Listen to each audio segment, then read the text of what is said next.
Tous ces événements vont nous amener petit à petit vers le départ, justement, vers ce qu'on appelle l'Exode.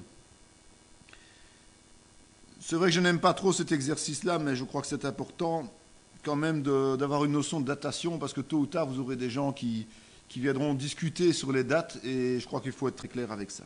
Il faut savoir qu'il y a une dispute dans le monde chrétien sur le principe de la datation de l'Exode. Alors, il y a une thèse qui parle du 15e siècle avant Jésus-Christ, et il y a une autre thèse qui parle du 13e siècle avant Jésus-Christ. Je vous répète que moi, ça m'importe peu, mais enfin, je vous les donne, comme ça vous entendrez quand même parler. Dans 1 Roi 6.1, il est dit « Ce fut la 480e année après la sortie des enfants d'Israël du pays d'Égypte que Salomon bâtit la maison à l'Éternel, la 4e année de son règne sur Israël, au mois de Ziv, qui est le second mois. » Le règne de Salomon, on peut l'estimer en général entre 10 et 30 ans près. Bon, c'est pas mal pour quelque chose qui date de 3000 ans. Et donc le règne de Salomon aurait débuté vers 950 avant Jésus-Christ. Et donc on se retrouverait sur base de ce verset-là à 1430 avant Jésus-Christ, soit au 15e siècle de l'Exode, et ça correspond au niveau historique à la 17e dynastie égyptienne. Alors ceux qui défendent l'idée du 13e siècle avant Jésus-Christ se basent sur Exode 1.11, et l'on établit sur lui des chefs de corvée afin de l'accabler de travaux pénibles. C'est ainsi qu'il bâtit les villes de Python et de Ramsès pour servir de magasin à Pharaon. Et là, il semblerait que ceux qui défendent cette thèse parlent de Ramsès, qui fixe le départ du peuple d'Israël. Ramsès a vécu pendant la 19e dynastie, soit entre 1320 et 1200, donc c'est au XIIIe siècle. Donc en fait, il a vécu après ce passage de la 17e dynastie, donc c'est la 19e. Et il faut savoir qu'à cette époque, il y a eu 2 pharaons qui portaient le nom de Ramsès, donc lequel des 2 c'est, je ne sais pas. Pour moi, ce genre de discussions sont des discussions vaines, donc pour moi c'est un terrain miné. Et donc, je crois que la compréhension du texte biblique n'a aucune importance. C'est ceux qui veulent argumenter que le texte n'est pas historique qui vont utiliser ce genre de détails. Mais je pense que de toute façon, avec ce qu'on a là comme information, on peut se défendre si jamais quelqu'un voulait parler de ça. Maintenant, éviter les discussions vaines, c'est ce que la parole nous dit. Moi, je crois ce que la parole me dit. J'utilise ce dont j'ai besoin.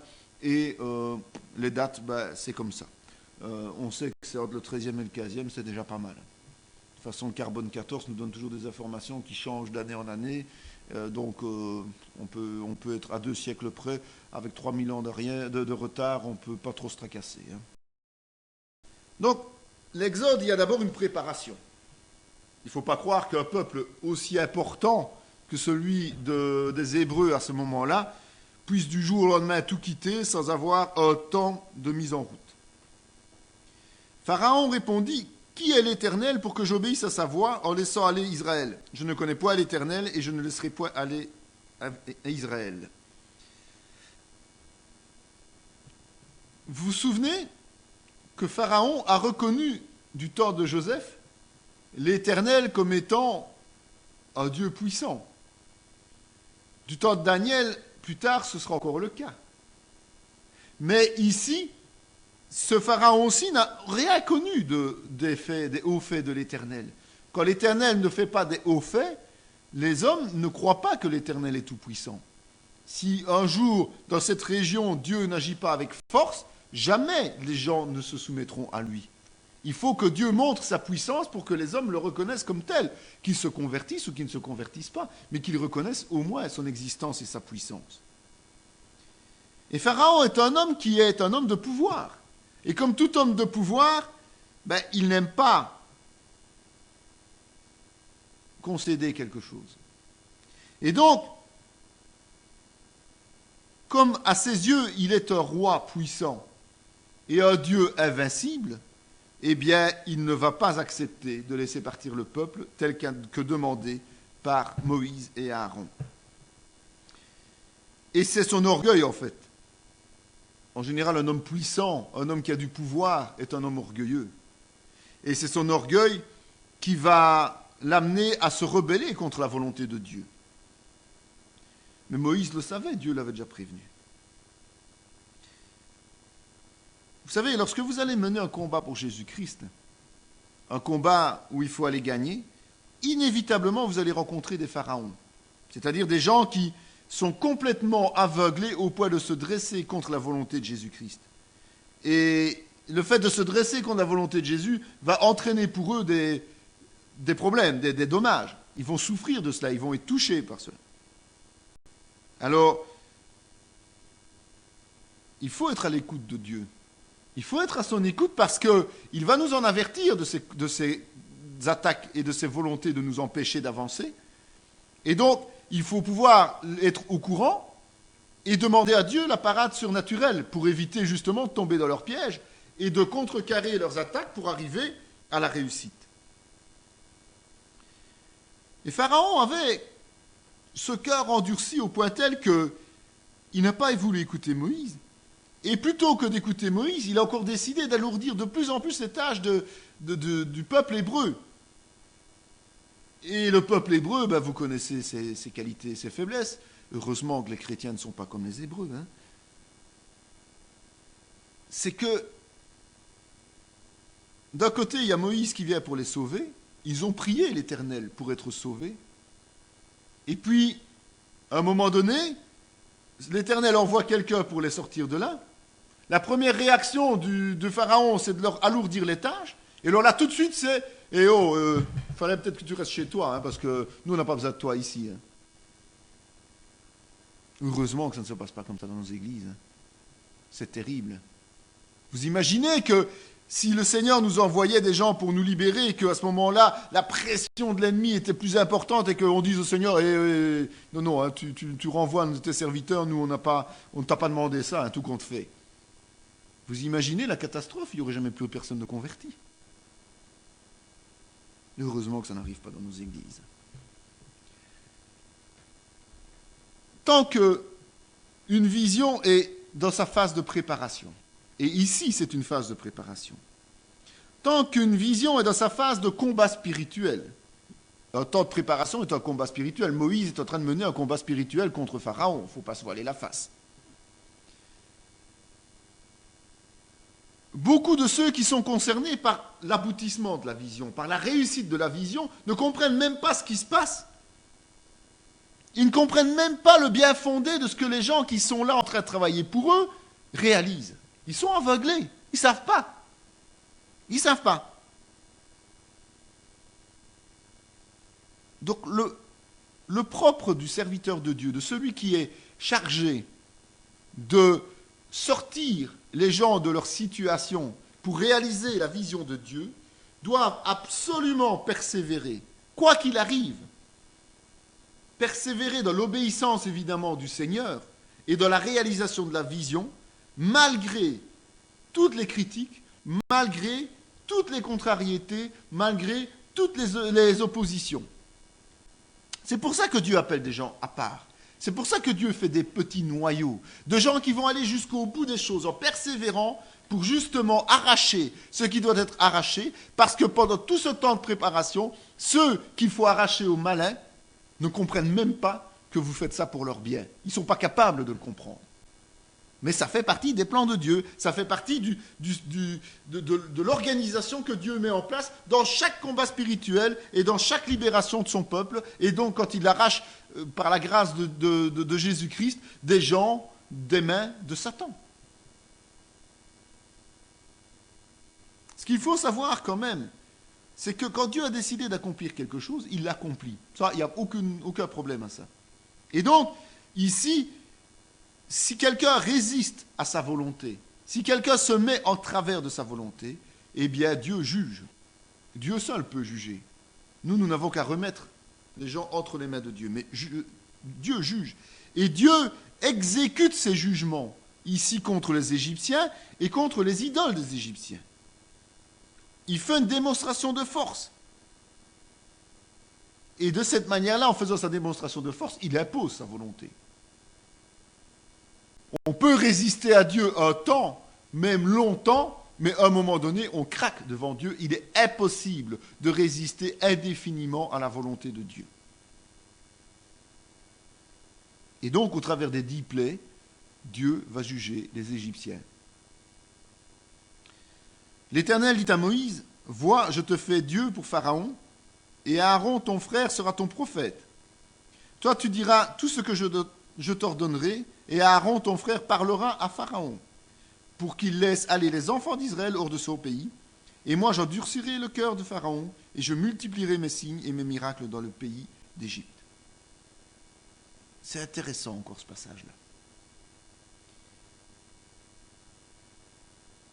Moïse dispose à ce moment-là de la puissance de Dieu face à Pharaon. C'est pour ça qu'il dit « Je te fais Dieu pour Pharaon ». C'est-à-dire qu'il le fait supérieur à Pharaon par la puissance de l'esprit dont il dispose en fait. Pharaon n'est plus capable de résister à la puissance qui va sortir de Moïse, la puissance de l'esprit. Et comme Moïse est rempli de l'esprit et doit servir Dieu en direct face à Pharaon, et comme Pharaon est du monde et donc est impur, eh bien Dieu met aux côtés de Moïse un intermédiaire qui est son frère Aaron. Dieu ne veut pas que Moïse parle même, corresponde avec Pharaon. Vous vous rendez compte? Dieu n'est pas d'accord que Moïse parle avec Pharaon, pour ne pas justement que sa puissance puisse être limitée, puisse être diminuée, puisse être ralentie. Il veut que Moïse soit rempli de la toute-puissance de l'esprit, et donc pour qu'il soit rempli de la toute-puissance de l'esprit, il ne doit même pas être parasité par le fait de s'abaisser à parler avec Pharaon. Dieu ne parle pas avec des hommes impurs. Et donc quand Dieu a choisi Moïse comme son serviteur, il l'a oint de son esprit, et il l'a pris à part. Ici, Moïse étant l'envoyé de Dieu et étant Dieu pour Pharaon, il ne serait pas normal que Moïse parle en direct à Pharaon. Il lui faut un intermédiaire. Mais son intermédiaire n'est pas quelqu'un qui peut prendre des initiatives. Aaron est au service de Moïse et sert justement à répéter à Pharaon les instructions que Dieu donne à Moïse. Et ce qui est à noter, c'est que la résistance va être rude. Moïse est prévenu que la résistance va être terrible, va être puissante, va être dévastatrice parfois, parce que si la résistance n'était pas aussi puissante, eh bien Dieu ne pourrait pas donner des prodiges aussi énormes. Dieu veut qu'on voit que c'est lui qui agit. Il veut qu'au travers des signes grandioses qu'il va donner, on voit que c'est lui l'Éternel, le Tout-Puissant. Donc si Pharaon avait dit « Oh bah oui, tout compte fait, vas-y, pars avec le peuple », mais comment le peuple aurait-il pu reconnaître que c'était Dieu qui agissait? D'accord? C'est pour ça que bien souvent, Dieu nous laisse confrontés à des situations difficiles pour pouvoir montrer que c'est lui qui intervient et que lui seul est tout-puissant. Nous avons les dons de l'esprit pour mener le combat. Dieu nous équipe avec cela. Alors, comme Moïse, nous sommes amenés à ne pas côtoyer et à ne pas frayer avec nos ennemis, les ennemis de nos âmes. C'est pour ça que Dieu nous met toujours à cœur de remporter la victoire par la prière. Nous combattons à distance de nos ennemis. D'accord? On est décalé par rapport à la cible. Parce que de cette manière-là, nous ne nous souillons pas avec eux et nous évitons de perdre de la puissance de l'esprit. Nous sommes beaucoup plus efficaces quand nous prions dans le combat spirituel que lorsque nous parlons avec nos ennemis, lorsque nous parlementons avec eux. Alors qu'ils croient que nous sommes impuissants, ils doivent se rendre compte, à terme, que c'était par notre impuissance à leurs yeux que nous étions nettement plus forts. Dieu agit au travers de la prière. Et s'il y a des contacts avec nos ennemis, eh bien d'autres membres de l'Église peuvent être chargés de cela, parce que c'est parfois nécessaire, comme avec Pharaon, ne fût-ce que pour annoncer des décisions, des jugements de Dieu. Mais ce ne sont pas les leaders, ce ne sont pas les anciens, Ce ne sont pas ceux qui sont à la pointe du combat. Ceux-là, Dieu les met à part le temps nécessaire de la préparation, parce que c'est là qu'ils ont toute la puissance, quand ils sont à l'écart. L'objectif est et restera toujours le même pour Dieu à ce moment-là. C'est de faire sortir le peuple hébreu d'Égypte. Mais c'est la même chose pour nous. Quand Dieu nous donne une vision X années en arrière à réaliser, c'est cette vision-là et pas une autre qui restera d'actualité. Quand il nous a dit d'implanter une église ici, ce n'est pas une église à Liège, ce n'est pas une église à Bruxelles, c'est une église ici. Et uniquement ici, dans un premier temps. La vision est plus large, mais la vision, c'est ici. Alors, il ne faut pas se laisser distraire du but, parce que se laisser distraire et tirer dans la cible à côté de celle qui nous est donnée, c'est être inefficace pour la volonté de Dieu. Donc, restons bien concentrés sur le travail qu'il nous demande. Ne nous laissons pas distraire par toutes sortes de sollicitations. Et plus nous sommes bien sur la cible, plus nous sommes sollicités par d'autres. Parce que l'ennemi utilise les sollicitations des autres, c'est-à-dire les tentations et les séductions, pour nous amener dans l'erreur, tout simplement.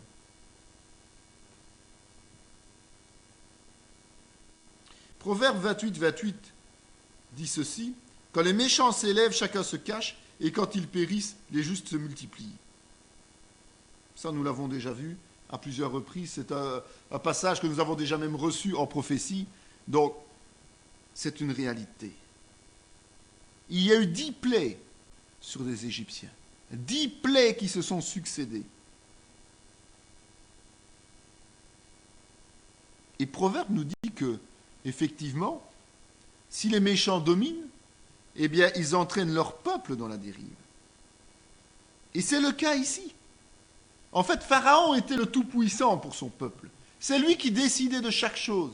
C'est lui qui prenait autorité sur tout et n'importe quoi.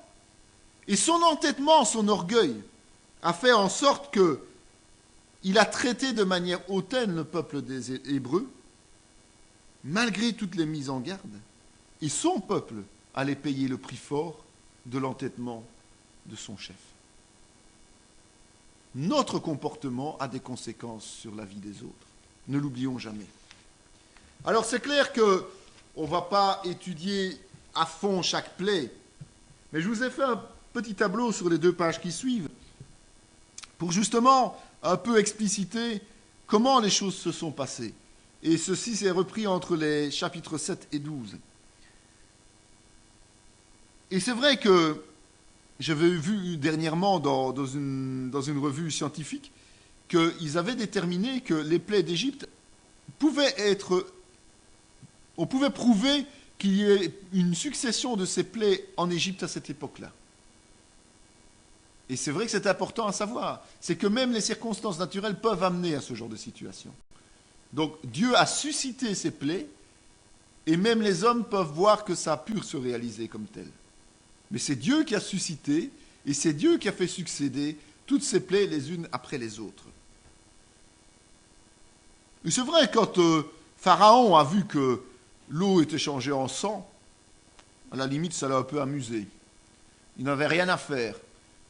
Ces Hébreux, ils se prennent pour qui? Puis 7 jours après, quand il a été, le truc a été envahi, le territoire a été envahi par les grenouilles, il avait ces magiciens qui ont fait la même chose. Comme de quoi, il faut faire attention quand on parle de divination, quand on parle de sorciers, quand on parle d'eau, des choses concrètes se font par eux. Donc il ne faut pas se laisser piéger par ces gens qui vont faire des choses et qui vont vous séduire de cette manière-là. Tout n'est pas de Dieu, loin de là.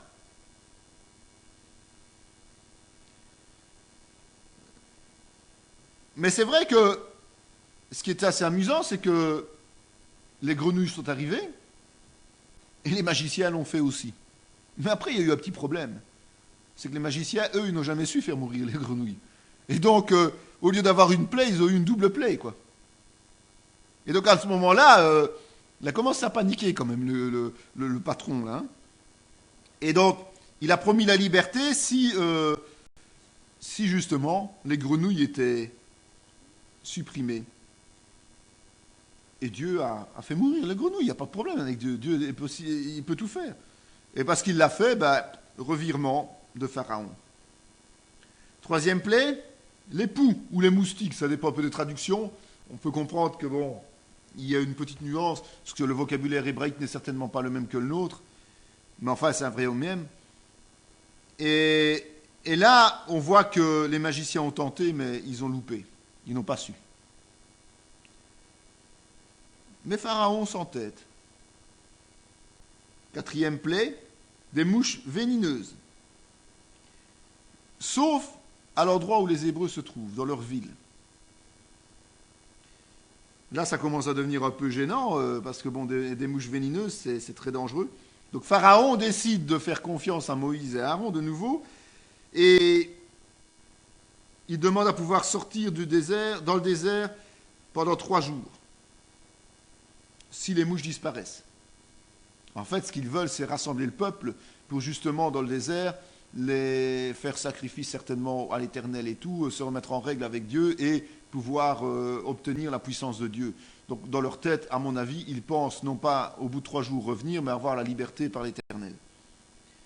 Pharaon accepte évidemment parce que là, il n'a plus le choix. Moïse intercède, les mouches meurent. Pharaon change d'avis. Il est digne de confiance, ce type. C'est extraordinaire. Là, on peut vraiment dire qu'il est vraiment digne de confiance. 5e plaie, la peste. Alors, ce qui est marrant, c'est que tous les troupeaux égyptiens sont touchés, pas les Israéliens de nouveau. Comme parfois de quoi se poser des questions. Pharaon ne s'inquiète pas. Bon, c'est quand même une peste bestiaire, c'est pas l'homme, donc pas de problème. 6e plaie, les éruptions cutanées. Ce sont des pustules et des ulcères. Alors là, nous qui sommes du métier, Dominique et moi, on sait ce que c'est des pustules et des ulcères. C'est horrible, c'est affreux et c'est très douloureux. Les magiciens sont touchés ce coup-ci. Donc là, ils ne savent même plus se protéger eux-mêmes. Vous savez, dans la magie, dans la sorcellerie, les magiciens et les sorciers se protègent eux-mêmes. Par des formules, par des gris-gris et toutes sortes de choses. C'est des choses qui fonctionnent, mais qui ont leurs limites de nouveau, puisque Dieu est tout-puissant. Et là, Dieu veut montrer que même les serviteurs, soi-disant des dieux de Pharaon, ne sont pas intouchables. Et donc, il les touche. Mais Pharaon s'entête. 7e plaie, la grêle qui dévaste tout. Elle dévaste et elle tue. Sauf à Gozen. Gozen, c'est où les Hébreux se trouvent, je vous le rappelle. Alors, dans le peuple hébreu, il y a quand même quelques personnes qui ont cru ce que les Hébreux disaient et ce que Moïse annonçait. Ceux-là, ils ont été épargnés. Par contre, tous les autres ont été massacrés. Toutes les récoltes, sauf le froment et l'épeautre, ont été détruites. Pharaon fait repentance. Il demande l'intercession de nos 2 envoyés et il promet la liberté des Juifs. Moïse intercède, les éléments s'apaisent. Pharaon change d'avis.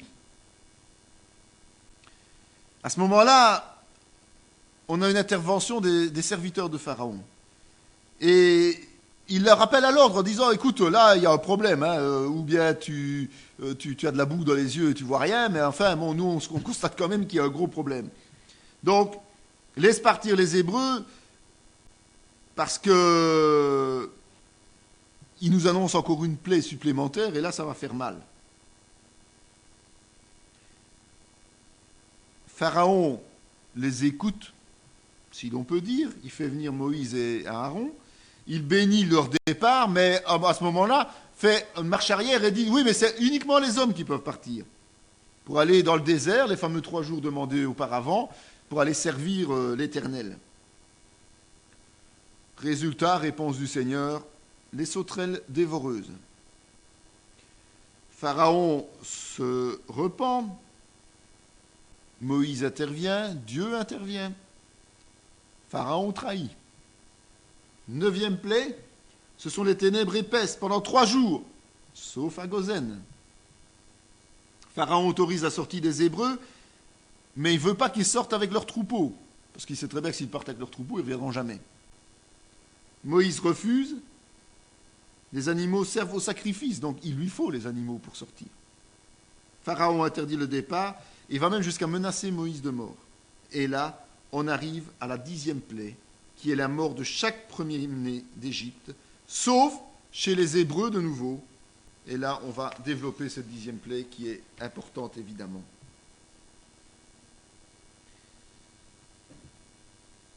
Ainsi parle l'Éternel. À ceci tu connaîtras que je suis l'Éternel. Je vais frapper les eaux du fleuve avec la verge qui est dans ma main, et elles seront changées en sang. Ça, c'est le début des plaies qu'on vient de voir. En fait, Dieu veut que, au travers des drames qu'il va poser, qu'il va provoquer, on voit sa puissance.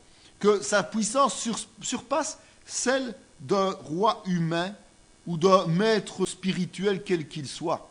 Aujourd'hui, on parle plus de maître spirituel, on parle plus de leader, de gourou, que de roi en tant que tel avec beaucoup de pouvoir, parce que les rois n'ont plus beaucoup de pouvoir, mais on parle plutôt d'humanisme, de gouvernement. Donc ce sont plus des groupes d'hommes qui dirigent plutôt que des hommes seuls. Mais c'est la même chose. Et donc, tous les miracles que les sorciers vont faire, tous ces miracles ont connu un moment de gloire, parce que ces gens étaient dans toutes les cours. Et aujourd'hui encore, quand on sait que notamment un président français bien connu allait consulter une voyante pour savoir quand il devait prendre une grande décision, quelle décision il devait prendre, vous imaginez qu'en fait ce sont ces gens qui gèrent les pays. Si vous allez poser la question à un dirigeant, si un dirigeant va poser une question à une voyante de voir quelle décision il doit prendre dans telle ou telle situation, ben ça veut dire que c'est cette personne qui dirige et puis le dirigeant. Nous sommes bien d'accord. Et c'est ce qui se passait à ces époques-là. Ces sorciers, ces sacrificateurs, ces serviteurs étaient des gens qui dirigeaient indirectement le pays. Et aujourd'hui encore, justement, parce qu'ils sont actifs, parce qu'ils sont actifs souvent dans l'ombre. Ce ne sont pas des gens qui sont visibles, mais ce sont des gens qui travaillent dans l'ombre. Eh bien, Dieu doit aussi agir par des signes puissants et surnaturels pour pouvoir combattre efficacement, justement, les actions que eux peuvent faire. C'est malheureux, mais dans le monde chrétien, malheureusement, il y a encore beaucoup de chrétiens qui ont de la peine à croire que Dieu agit de cette manière.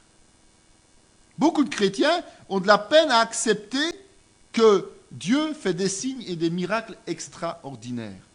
Pour eux, c'est révolu, c'est du temps passé. Alors évidemment, lorsque des faux docteurs, des faux magiciens, des faux serviteurs de Dieu, font des signes et des miracles, ils sont accaparés par cela. Et les gens du monde qui voient des gens faire des signes et des miracles, des choses extraordinaires, sont accaparés par cela. Et si l'Église, en contrepartie, n'agit pas par des signes extraordinaires qui nous sont conférés par les dons de l'Esprit, eh bien nous perdons toute une frange de population qui pourrait être sauvée, recevoir le salut, simplement par notre inertie, par notre volonté de ne pas montrer la puissance de Dieu, volonté consciente ou inconsciente. Il faut qu'il y ait des signes. Il faut qu'il y ait des miracles. Il faut qu'il y ait des prodiges dans les églises, parce que l'homme a été créé surnaturel. L'homme a été créé au-dessus de toute chose, et l'homme a été créé pour être en contact avec Dieu. D'accord ? Et donc, le surnaturel de l'homme est le naturel de Dieu. Comme nous sommes régénérés par Dieu, eh bien ce qu'on appelle surnaturel, ça doit devenir notre nouvelle nature, notre naturel.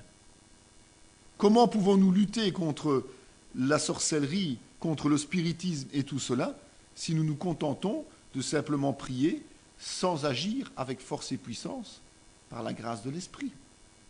Ce n'est pas possible.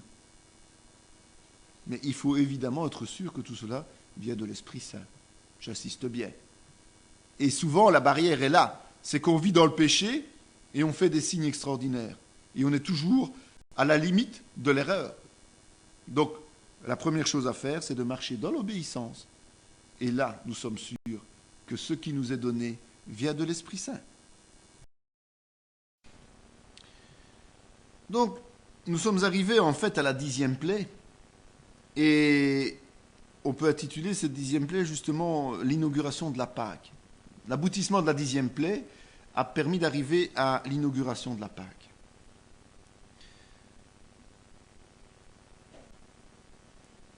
Lorsque Pharaon s'est encore refusé à laisser partir le peuple, devant l'aveuglement qui devenait un aveuglement suicidaire, on peut le dire comme tel, de Pharaon, l'Éternel a donné la pleine mesure de sa toute-puissance. Et il a institué la Pâque. Et Pâque signifie passage, en fait. Vous répondrez, c'est le sacrifice de Pâques en l'honneur de l'Éternel qui a passé par-dessus les maisons des enfants d'Israël en Égypte, lorsqu'il frappa l'Égypte et qu'il sauva nos maisons. Le peuple s'inclina et se prosterna. Donc, Dieu a frappé fort puisqu'il a tué les premiers-nés. Rappelez-vous que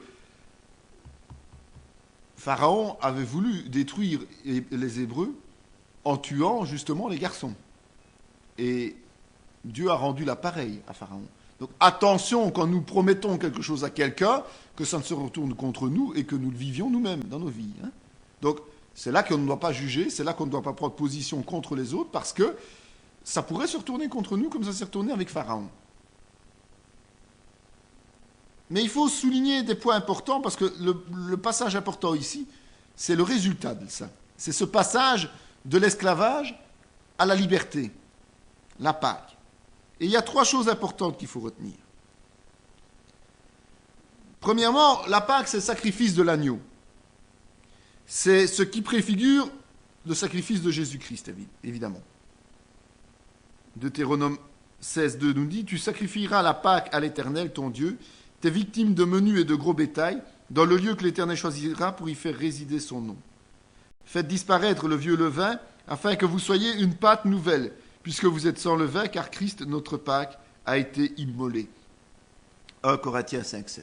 Donc, cette première Pâque est déjà l'annonce de la Pâque de Christ, qui se fête à la même époque d'ailleurs. D'accord ?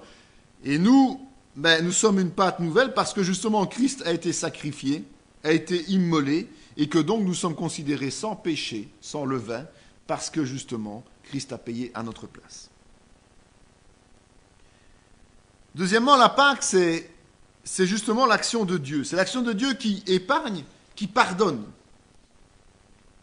Le sang vous servira de signe sur les maisons où vous serez. Je verrai le sang et je passerai par-dessus vous, et il n'y aura point de plaie qui vous détruise quand je frapperai le pays d'Égypte. Ça, c'est ce qu'il annonce pour la 10e plaie. Jean 1, 29 nous dit, le lendemain, il vit Jésus venant à lui, et il dit, voici l'agneau de Dieu qui ôte le péché du monde. Donc la Pâque, c'est vraiment le symbole du péché, du pardon total de Dieu. Pour chacun d'entre nous, c'était déjà aussi le fait que Dieu épargnerait les enfants des Hébreux alors qu'il tuerait les enfants des Égyptiens. Troisièmement, la Pâque, c'est une fête qui est réservée uniquement au peuple de Dieu. En fait, Dieu institue la Pâque et institue un repas lors de la Pâque uniquement pour ceux qui le servent, en mémoire de ce fameux passage de l'esclavage à la liberté. Cette nuit sera célébrée en l'honneur de l'Éternel parce qu'il les fit sortir du pays d'Égypte. Cette nuit sera célébrée en l'honneur de l'Éternel par tous ses enfants d'Israël et par leurs descendants. L'Éternel dit à Moïse et à Aaron, « Voici une ordonnance au sujet de la Pâque, aucun étranger n'en mangera. Observe le mois des épis et célèbre la Pâque en l'honneur de l'Éternel ton Dieu, car c'est dans le mois des épis que l'Éternel ton Dieu t'a fait sortir d'Égypte pendant la nuit. » Donc, on fête ce passage, mais on le fête au niveau du peuple de Dieu seulement. D'accord ? Ce n'est pas une fête qui doit être une fête universelle. Le monde, aujourd'hui, a récupéré toutes les fêtes chrétiennes pour en faire des fêtes, des congés payés, des fériés, comme on dit si bien. Et c'est comme ça qu'on galvaude les fêtes de l'Éternel. Et c'est comme ça qu'on en oublie le sens premier. C'est comme ça qu'on en oublie la portée et qu'on ne se rappelle plus vraiment de ce que l'on fait. Et on en fait des fêtes de traditions simplement païennes et non plus des traditions chrétiennes. c'est quand même important de savoir que Dieu a institué lui-même la Pâque. Et s'il a institué lui-même la Pâque, c'est que nous devons respecter cette fête de Pâques, selon sa volonté. Parce qu'il veut qu'il y ait un souvenir du sacrifice de Jésus-Christ pour nous faire passer de l'esclavage à la liberté en Christ. On voit que c'est le sang de l'agneau qui va préserver les nouveau-nés hébreux d'une mort certaine. Donc, pour nous les chrétiens et pour les gens du monde, on voit que Dieu est impartial et que Dieu est juste. Ça veut dire quoi? Ça veut dire que chacun a le choix de se mettre sous la protection du sang de l'agneau ou pas. C'est un choix que nous avons. C'est un choix personnel que nous avons tous. Dieu ne prend pas parti pour l'un ou pour l'autre. Dieu a pris parti pour son peuple parce que son peuple a accepté de se mettre sous sa protection. Mais si certains n'ont pas voulu mettre le sang de l'agneau sur leur linteau, la justice de Dieu tombera sur eux. D'accord? Nous, c'est la même chose. Christ nous ouvre la porte, nous pouvons accepter le salut. Si nous l'acceptons, pas de problème. Si nous le refusons, c'est à nos dépens. Quand l'Éternel passera pour frapper l'Égypte et verra le sang sur le linteau et sur les deux poteaux, l'Éternel passera par-dessus la porte et ne permettra pas aux destructeurs d'entrer dans vos maisons pour frapper. C'est important de se rendre compte de ça.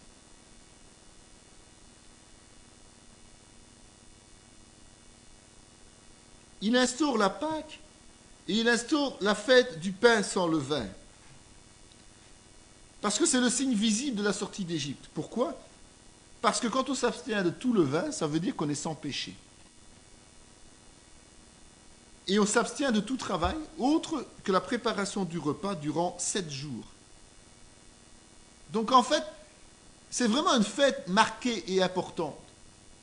Ça veut dire qu'il y a la Pâque, il y a le jour du passage, mais il y a aussi 7 jours qui accompagnent, qui sont la fête du pain sans levain, qui montrent que les Hébreux devaient être sans péché à ce moment-là et éviter tout travail autre que préparer le repas. C'est vraiment un moment important dans la vie du juif aujourd'hui encore. La fête de Pâques est un moment primordial.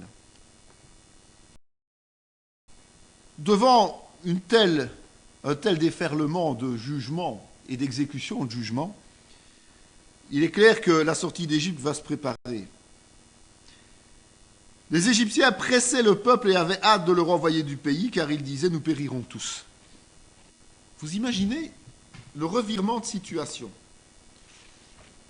On a un roi, un pharaon qui est une tête de mule, qui refuse de laisser partir les Hébreux après je ne sais combien d'attaques et de jugements qui tombent sur leur tête. Et puis, à un moment donné, tellement c'est fort, tellement c'est puissant, tellement c'est difficile à accepter, c'est le peuple lui-même qui chasse les Hébreux. Le peuple prend quelque part autorité sur son chef en disant « et maintenant c'est fini ». Nous avons déjà vu qu'à un moment donné, c'est déjà les conseillers du pharaon qui osent, les serviteurs du pharaon qui osent prendre l'autorité en lui disant « écoute, c'est quand même temps que tu fasses attention parce qu'on a un problème là ». Il a déjà hésité de prendre sa décision, mais il a quand même continué à persévérer dans son erreur. Mais ici, on en arrive à un stade même que c'est le peuple carrément qui dit « sortez là, du balai, parce que nous on ne veut pas tous périr ». Il panique. Donc ça veut dire que, même dans un combat spirituel, la faiblesse d'un chef charnel, ce sont les troupes qui sont en dessous de lui. Ce sont les serviteurs, ce sont les gens qui sont sous ses ordres. Si vous arrivez à déstabiliser les gens qui sont sous ses ordres et les faire paniquer, eh bien vous avez gagné. Parce que là, la masse prendra autorité sur la tête, parce qu'il n'aura pas la puissance. C'est uniquement par la terreur et par la force que l'on peut tenir des gens sous sa coupe lorsque l'on est charnel, lorsque l'on est un homme qui vit selon la chair. C'est comme ça que les méchants ont peu de juste sous eux, parce qu'ils les tiennent par la peur, par la méchanceté, par le mensonge. Mais une fois que le peuple a plus peur d'autre chose, c'est-à-dire ici de Dieu, eh bien là, le peuple prend le dessus et les dictatures tombent. C'est ce qui se passe ici dans un premier temps. C'est que Dieu amène, en fait, le peuple à oser prendre autorité sur son pharaon, ne fût-ce que ponctuellement, tellement ils paniquent, tellement ils ont peur pour leur peau, pour leur vie, eh bien, ils expulsent les Hébreux. Ils en ont trop, ils sont saturés. Dieu a trop frappé, Dieu a fait trop de choses. C'est pas possible. Ils ont peur. Ils ont peur. Ils voient que toute leur force, leur vigueur, tout ce qu'ils ont fait dans les siècles précédents, tout s'effondre, tout est détruit. Et donc, ils n'ont qu'un choix, c'est de se débarrasser des Hébreux. L'Éternel dit à Moïse et à Aaron dans le pays d'Égypte, « Ce mois-ci sera pour vous le premier des mois, il sera pour vous le premier des mois de l'année. » Tous les enfants d'Israël firent ce que l'Éternel avait ordonné à Moïse et à Aaron, ils firent ainsi, et ce même jour l'Éternel fit sortir du pays d'Égypte les enfants d'Israël selon leurs armées. C'est à ce moment-là donc que les Hébreux sortent d'Égypte. Avec tous leurs biens. Ils ne s'enfuient pas d'Égypte, ils sortent d'Égypte avec tout ce qui leur appartient. Il faut bien noter ça. Ils sont rentrés il y a 430 années, alors que c'était la famine et ils n'étaient que très peu nombreux. Et on voit qu'ils sortent avec leurs armées au pluriel. Les tribus avaient pris une telle ampleur, une telle importance, qu'on parlait d'armée, on parlait de groupes importants. Et l'Éternel veut marquer ce moment d'une façon particulière, puisqu'il dit qu'à partir du moment où il quitte l'Égypte, c'est le premier jour de l'année, le premier mois de l'année juive. Donc, vraiment l'importance que Dieu marque sur la Pâque, hein, j'insiste bien avec ça. Et donc, c'est aux environs de mars-avril, évidemment, de notre calendrier. Ça, bon, on l'aurait deviné, puisqu'on continue à fêter Pâques là, quoique Noël, on l'a placé n'importe où. Donc, mais enfin, Noël est une création de l'homme, en tant que tel, même de l'homme religieux, mais de l'homme. La Pâque est une institution de Dieu. C'est une grosse nuance. Hein. C'est une très grosse nuance. On voit qu'en fait, il y a au total 600 000 hommes. Vous imaginez, hommes, vous pouvez tripler ou quadrupler ce nombre si vous comptez la population totale. Puisque chaque homme a au moins une épouse, comptons en moyenne, on sait qu'ils sont polygames, et au minimum 1 ou 2 enfants. Donc ça fait 600 000 hommes, et quand on dit les hommes, ce sont les hommes en âge de porter les armes au niveau biblique. Donc vous imaginez, en 430 années, comment ce peuple s'est développé alors qu'il est esclave. Mais est-ce que vous avez déjà vu ça, ne fût-ce qu'une seule fois ailleurs dans la vie, sur cette terre? Non, ça ne marche pas. Non, ce n'est pas possible. Mais avec Dieu, c'est possible. Et quand ce peuple s'en va, il est accompagné, parce qu'il y a aussi beaucoup d'autres esclaves qui sont arrivés d'autres nations et tout ça, et qui profitent du départ des Hébreux pour partir eux aussi. Bon, où il y a de la gêne, il n'y a pas de plaisir. Hein. Ils profitent de cette liberté nouvelle pour justement les accompagner. Et ils sont passés par Ramsès, un poste frontière justement, qui menait sur la route qu'on appelait de l'Est. Et le but, déjà à ce moment-là, c'était d'aller dans le pays Canaan, pour s'y installer. Donc les Hébreux partent avec un but bien précis. Quand ils quittent l'Égypte, ils savent où ils vont. Le point d'arrivée est connu. C'est quand même important. Mais Dieu fit faire au peuple détour par le chemin du désert vers la mer Rouge. Les enfants d'Israël montèrent en armes hors du pays d'Égypte.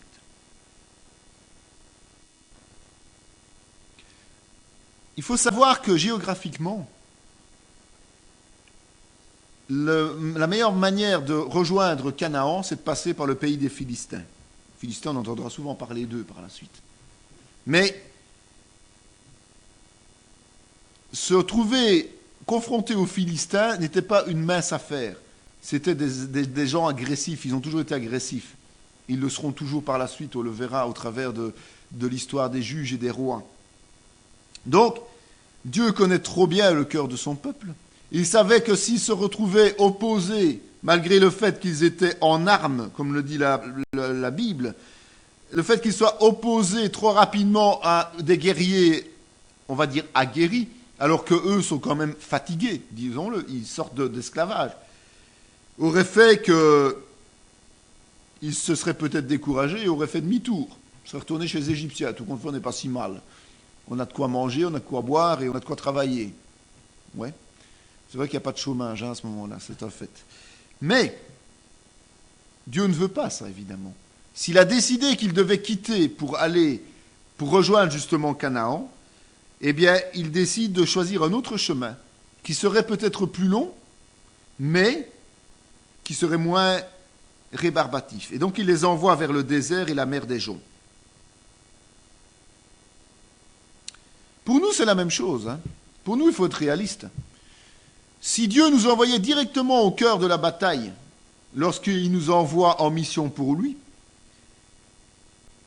il y en a vraiment très peu, si pas du tout, qui accepteraient d'engager le combat, d'aller plus loin.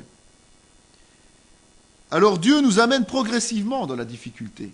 Dieu nous amène progressivement, étape par étape, en nous faisant acquérir de plus en plus de conviction, de plus en plus de foi, en fait, et de persévérance. Donc il nous fait passer les épreuves progressivement pour qu'à un moment donné, nous soyons justement dans une situation telle qu'il serait plus dommageable de faire marche arrière que d'aller de l'avant. Donc il nous prépare à ne pas reculer. Il nous prépare progressivement à nous retrouver dans une situation telle que si on recule, on perd tout. Si on persévère, on gagne. L'échec, c'est l'abandon. La persévérance, c'est la victoire.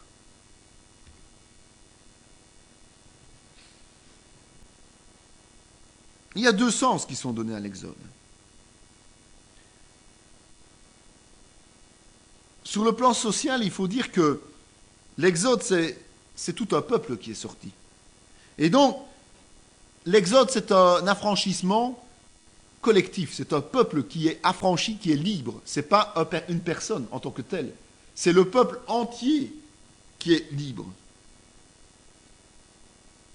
Et sur le plan religieux, pour les Hébreux, l'Exode, c'est la révélation de la puissance de Dieu au peuple d'Israël.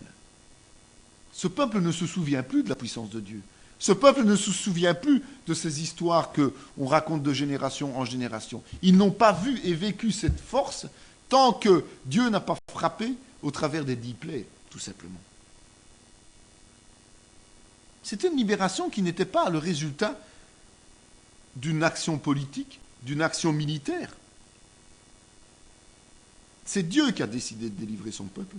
Et c'est Dieu qui a délivré son peuple. Ce n'est pas une victoire de l'homme. Personne ne peut se glorifier d'une victoire de l'homme. Et pour nous, chrétiens, c'est la même chose. C'est Christ qui a vaincu à la croix. Et c'est lui qui nous permet de travailler pour lui, pas nous qui choisissons de travailler pour lui. Il nous appelle, donc ça veut dire qu'il prend l'initiative, comme Dieu a pris l'initiative pour le peuple hébreu. Et nous n'avons qu'à répondre. À répondre positivement, si possible, sinon ça ne vaut pas la peine. C'est donc à Dieu seul que revient le mérite de toute chose. Que ce soit pour le peuple qui est sorti d'Égypte, que ce soit pour les victoires qu'il nous fait engranger ici ou ailleurs. Évidemment, qui dit détour par le désert, disait qu'automatiquement il se retrouverait face à la mer des Joncs.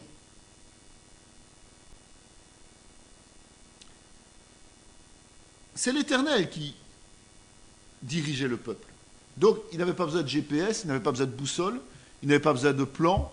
C'est l'Éternel qui dirigeait la manœuvre. C'est lui qui dirigeait le voyage. Je pense qu'après ce qu'ils avaient vécu, les Hébreux auraient dû interpréter ça comme quand même un soulagement, quelque chose d'agréable, quelque chose de rassurant, parce que, effectivement, quand Dieu dirige la manœuvre, il y a peu de risques que les choses ne se passent pas bien. Je dirais même, ils sont nuls. On annonça au roi d'Égypte que le peuple avait pris la fuite. Alors le cœur de Pharaon et celui de ses serviteurs furent changés à l'égard du peuple. Ils dirent, qu'avons-nous fait en laissant aller Israël, dont nous n'aurons plus de service ?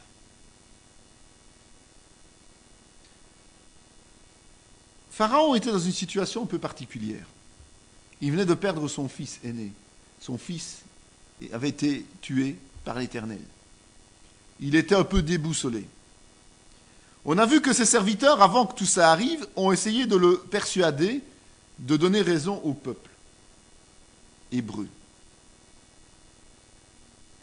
Mais on a vu par la suite que c'est le peuple égyptien qui a chassé le peuple hébreu.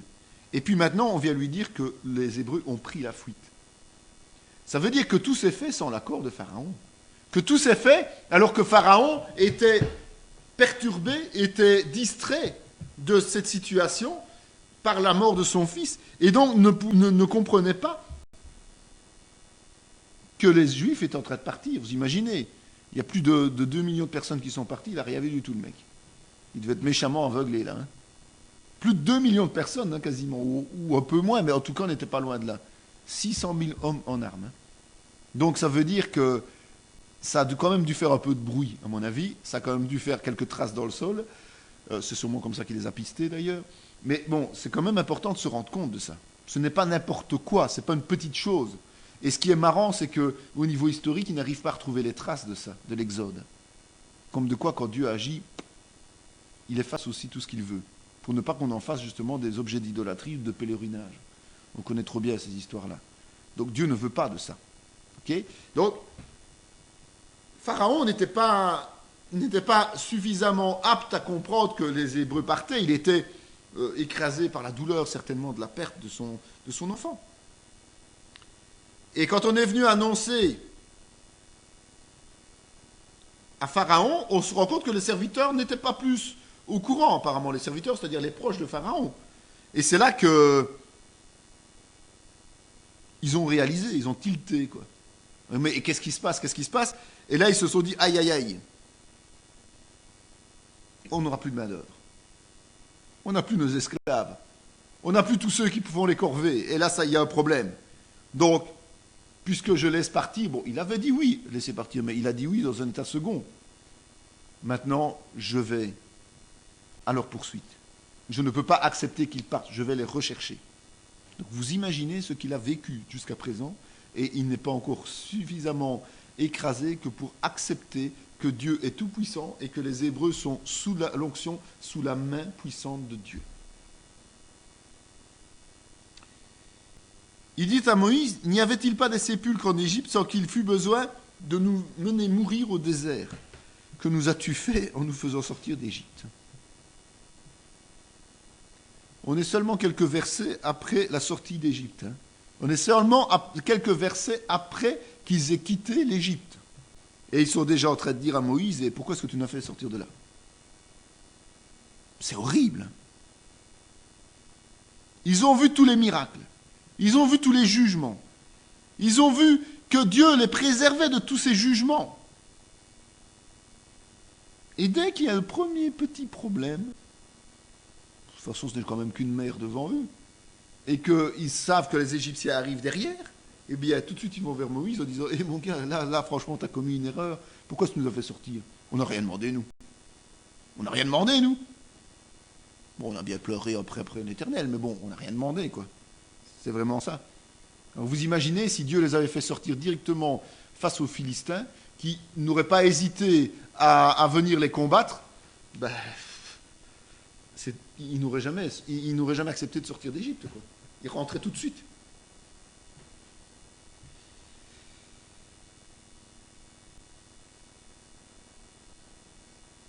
Vous savez, dans toutes les églises, les ministères et les anciens connaissent le même problème. Quand tout va bien, tout le monde les encense. Quand il y a moins de signes, moins de bénédictions, c'est leur faute. C'est comme ça. Il faut savoir l'accepter. En tant que serviteur de Dieu, en tant que ministère, il faut savoir se faire respecter. Mais il faut aussi savoir accepter que les gens sont ingrats. Parce que si on n'accepte pas l'ingratitude des gens, de toute façon, on ne la changera pas. On ne peut pas la changer, la gratitude des gens. Mais alors, on va se saturer, on va se frustrer, et on va se décourager et abandonner. Pour le ministère, le plus important, c'est d'annoncer la bonne nouvelle, d'accomplir la mission que le Seigneur nous a faite, quels que soient les griefs que l'on puisse nous donner, quelles que soient les accusations, quelle que soit l'ingratitude, quelle que soit la méchanceté des hommes, y compris des membres de l'Église, eh bien, quelle que soit la situation, ça ne change rien, nous devons avancer. Notre but, ça doit être Dieu, ça doit être Christ, et ça doit être la bonne nouvelle pour sauver le plus grand nombre. Si on arrive à faire ça, on va faire comme Moïse, on va aboutir dans la mission qui est la nôtre. C'est important à savoir. Et c'est pas parce que les Hébreux étaient en train de rouspéter, de râler, que l'Éternel allait les abandonner. Non. L'Éternel avait promis une chose à Moïse, avait dit qu'il le mènerait là vers le pays de Canaan. Et donc, il veillait sur ses élus, malgré le fait qu'ils gémissent. Moïse étendit sa main sur la mer, et l'Éternel refoula la mer par un vent d'Orient qui souffla avec impétuosité toute la nuit. Il mit la mer à sec et les eaux se fendirent. C'est encore un miracle, c'est encore un signe extraordinaire.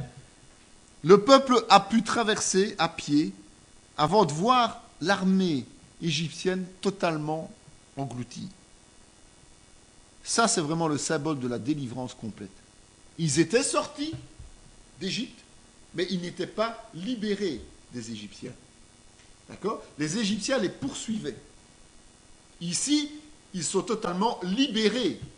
Ce joug égyptien ne peut plus revenir. Ils ont été engloutis. Les armées égyptiennes ont été englouties, ce qui veut dire qu'ils ne pourront plus reconstruire une armée aussi rapidement que ce qu'ils auraient pu l'imaginer. Et donc, ils ne seront plus tombés sur les Égyptiens, sur les Hébreux, où qu'ils soient. C'est fini. L'ennemi est détruit et affaibli d'une manière telle qu'il ne pourra plus nuire au peuple d'Israël. On voit qu'en plus, Dieu utilise la nature. Et c'est tout à fait normal. Il utilise les vents. Mais c'est Dieu qui a créé tout. Alors, les gens disent, oui, mais non, c'est une tornade, c'est normal, c'est un fait naturel. Mais qui vous prouve qu'à un moment donné, si Dieu vous dit, je vais frapper là-bas, et que c'est par une tornade ou un tremblement de terre, ou n'importe quoi d'autre que les choses sont faites, qui vous permet de dire que ce n'est pas Dieu ? S'il prévient, s'il prophétise de quelque chose et que ça arrive, mais c'est Dieu qui a décidé telle chose et qui a laissé faire telle chose. Ça peut être un jugement de Dieu sur un peuple, sur une région, sur une habitation, sur une personne. Ça peut. Ne venez pas dire que chaque fois qu'il y a un orage, c'est Dieu. Dieu a créé la terre avec une vie, donc quelque chose qui bouge. Donc ce n'est pas systématiquement Dieu qui fait toute chose. S'il pleut, ce n'est pas Dieu qui a décidé qu'à telle heure, il a poussé sur l'interrupteur de la pluie. Non, ce n'est pas ça que je dis. Mais ce que je dis, c'est que Dieu peut utiliser les éléments naturels pour faire tomber ses jugements. Et quand il nous l'annonce, c'est qu'il fait tomber ses jugements. D'accord ? Donc, soyons quand même attentifs à ça. Parce qu'il y a parfois des choses inexplicables dans les circonstances atmosphériques et tout ça. Il y a parfois des choses qu'on n'arrive pas à expliquer. Il faut se poser la question de savoir, mais pourquoi ne sait-on pas l'expliquer ? L'être humain cherche toujours une explication par la science, par ses connaissances et par son imagination aussi souvent. Mais ce n'est pas certain. Il y a des choses qui arrivent et qui sont tellement surnaturelles qu'elles ne peuvent venir que de Dieu. C'est tout.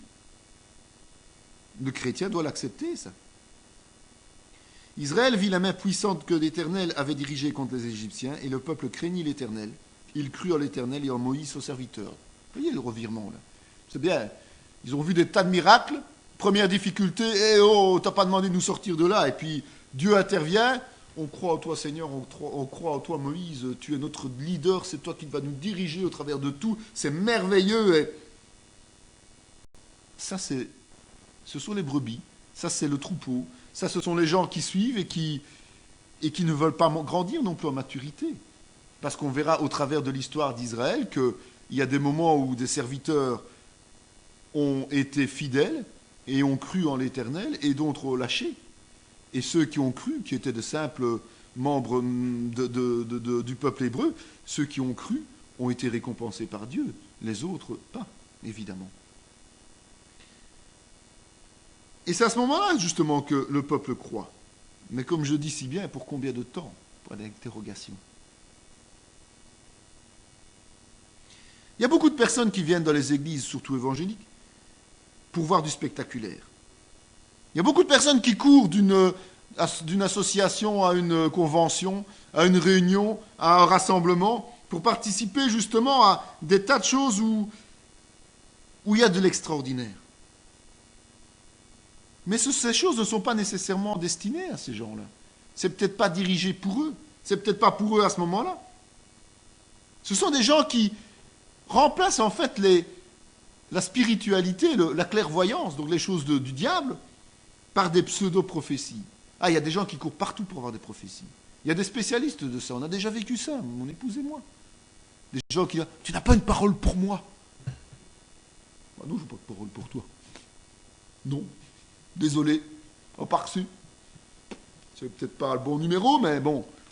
Alors, on vous demande ça 2-3 fois, puis après, vous n'êtes plus intéressant, vous n'avez pas de parole. Mais il vaut peut-être mieux de ne pas avoir de parole que d'avoir une pseudo-parole. Une pseudo-prophétie qui vous amène dans les voies d'errement et vous ne savez pas faire marche arrière. Ce n'est pas une prophétie, c'est une clairvoyance, c'est-à-dire c'est de la divination. Et ces gens qui sont animés par ces tas de conférences, ces tas de réunions, ce sont des gens excités, qui sont toujours bouillants, enfin qui ont l'air bouillants pour le Seigneur. Ils sont surtout bouillants pour aller chercher l'extraordinaire. Ils ne tiennent pas longtemps, ceux-là. Ils ne tiennent pas longtemps. Et ils ne tiennent pas la distance parce qu'ils n'ont pas de fondement solide. Ce sont les fameuses semences, là, dans la parabole des semences. C'est les fameuses semences qui poussent au bord du chemin et dont les racines sont trop petites pour tenir. Alors elles sont soit arrachées, soit elles meurent. Mais elles ne peuvent pas tenir. Tout simplement parce qu'elles n'ont pas les fondements de base. Elles n'ont pas les fondements qui leur permettraient de comprendre. Et dès qu'il y a une petite perturbation, elles chutent. Nous devons prier pour ces gens-là. Nous devons leur apporter les bases par l'enseignement, si elles l'acceptent. On ne peut pas leur imposer non plus. Mais c'est notre rôle. Dieu a agi, le peuple remercie. Et la meilleure façon de remercier Dieu, c'est de l'adorer par un cantique notamment et par des danses. Ici, c'est ce qu'ils ont choisi. La danse est de Dieu aussi, soyons clairs. Elle peut aussi exister pour les chrétiens. Maintenant, bon, il y a danse et danse, soyons clairs. Mais Dieu ne nous demande pas de rester immobiles comme des statues de sel dans une église. On doit pouvoir bouger dans l'église, on doit pouvoir, avec nos corps, montrer que nous adorons le Seigneur. Chacun selon ce qu'il ressent.